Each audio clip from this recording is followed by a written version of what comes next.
राज्यभरात पावसाळ्याची सुरुवात झाली असता आता ठाण्यात देखील पावसाने मोठ्या प्रमाणात हजेरी लावायला सुरुवात केली आहे। माझ्या पाठी तुम्ही बघू शकता, मात्र पावसामुळे कुठेतरी वाहतूक कोंडी ही निर्माण झाली आहे। आपण ठाण्यातल्या कॅडबरी जंक्शन परिसरात आहोत, त्याचप्रमाणे कॅडबरी जंक्शन असेल, माजिवडा जंक्शन असेल, इतर सिग्नल असतील किंवा त्याचप्रमाणे विठावा जो जंक्शन आहे त्या भागात देखील आता वाहतूक कोंडीला सुरुवात झाली आहे। मोठ्या प्रमाणात पावसाचा जोर काल रात्रीपासून कायम असल्यामुळे पाण्याची जी पावसाचं जो पाणी आहे ते ठिकठिकाणी साचायला लागलंय।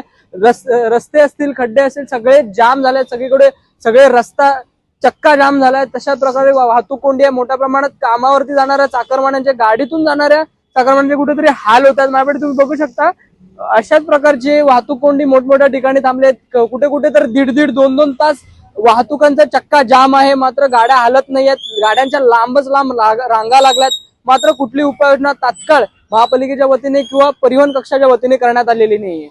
माझ्यापाठी तुम्ही बघाल तर कॅडबरी जंक्शन वरतील ही असे ट्रॅफिक तर सर्रास घडते, मात्र कालपासून कॅडबरी जंक्शन परिसर असेल, विठावा असेल, माजिवडा जंक्शन असेल, इथे पावसाचं पाणी साचून मधल्या बोरझोल्स मध्ये पावसाचं पाणी साठून गाड्या ज्या आहेत ते तात्काळ तिथे उभ्या राहिल्या। दुचाकी असतील, 4 चाकी असतील, त्यांना त्या अक्षरशः भरलेल्या रस्त्यावरून पाण्याने भरलेल्या रस्त्यावरून मार्ग काढून जावा लागतोय।